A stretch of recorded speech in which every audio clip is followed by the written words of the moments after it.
A deadly Israeli airstrike in Rafah drawing international condemnation this morning. At least 40 people were killed, dozens injured at a tent camp Sunday night where displaced civilians were sheltering in a designated safe zone. Israel says it was targeting Hamas commanders. Qatar calling the attack a dangerous breach of international laws that could complicate ongoing mediation efforts for a ceasefire in the Gaza Strip. NBC's Raf Sanchez has more from Israel. Raf. Jose, after a weekend of intense talks involving the CIA director, an Israeli official tells NBC News they believe ceasefire negotiations may restart as early as this week. But for now, the fighting rages on in Gaza. That is despite an order from the UN's highest court for Israel to immediately halt its military offensive in the south of the Strip. And last night, a new and deadly strike in the city of Rafah. Overnight, fire and horror in Rafah. An Israeli airstrike at a camp for displaced civilians, setting tents and cars aflame.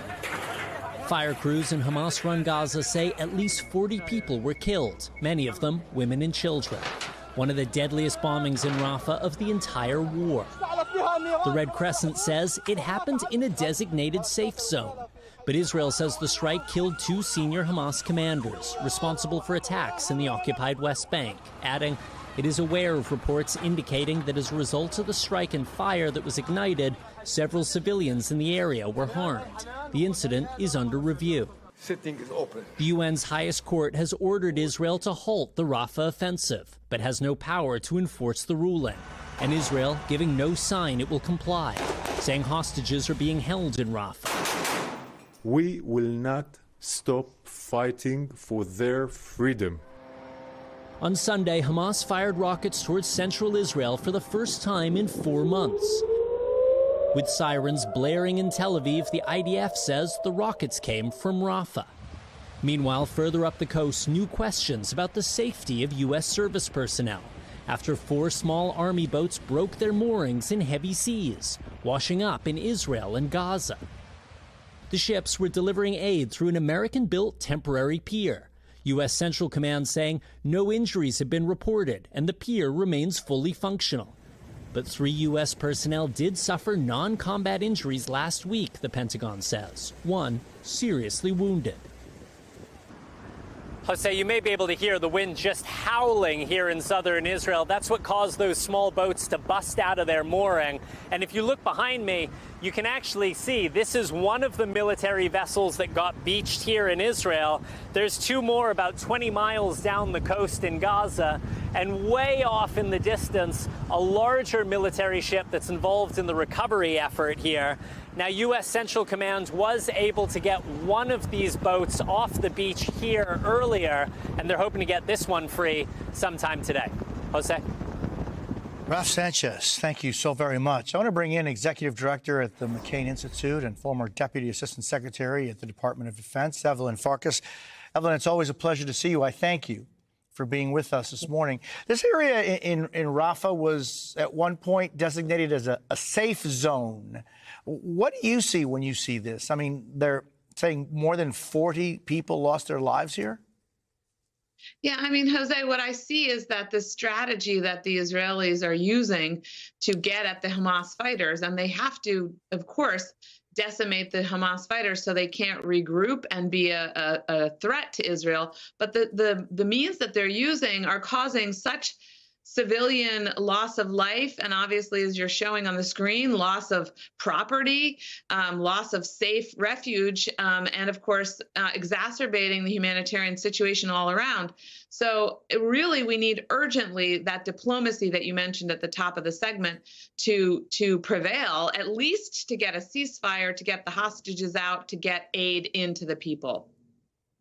The issue is, and you know this better than anybody else, that there has been nothing that has worked so far to get those hostages out rather than Israel going in and getting them because, you know, there's no proof of life. The international organizations have not been permitted by Hamas to see these hostages and see what conditions they are under. It's just so complicated when you have urban warfare in very tightly packed areas. That's right. And I just don't think at this point this massive, invasion is going to work in terms of taking out the Hamas fighters. There has to be a way to be more disciplined and to use a pinpointed approach.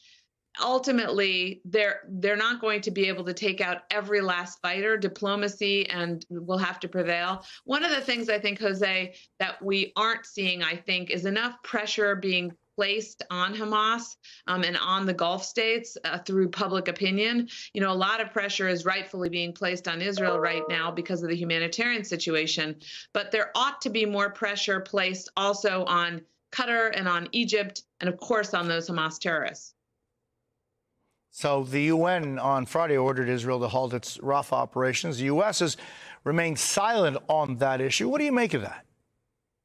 I think the U.S. is probably behind the scenes expressing great consternation. Again, one of the problems is that the aid is also not getting through. So leaving aside the fact that there's not very much sanctuary, which is bad enough, the Israelis have clamped down. The Egyptians, for a while, were also clamping down on the ability of trucks to bring aid in.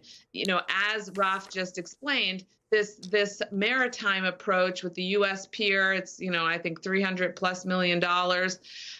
It was a great idea in theory, but the reality is the way to get food, medicine, fuel into Gaza fastest in the largest quantities that are required is by ground. So they really need to, they being the Israelis, the Egyptians, open up more lanes of transit. Ellen Farkas, thank you so much. It's always a pleasure.